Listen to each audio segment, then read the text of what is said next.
Venga, aurkeztu zure burua. Non bizi zara? Bikoterik daukazu?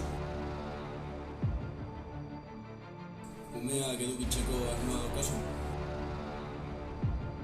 Eta baja hartuko zenuke?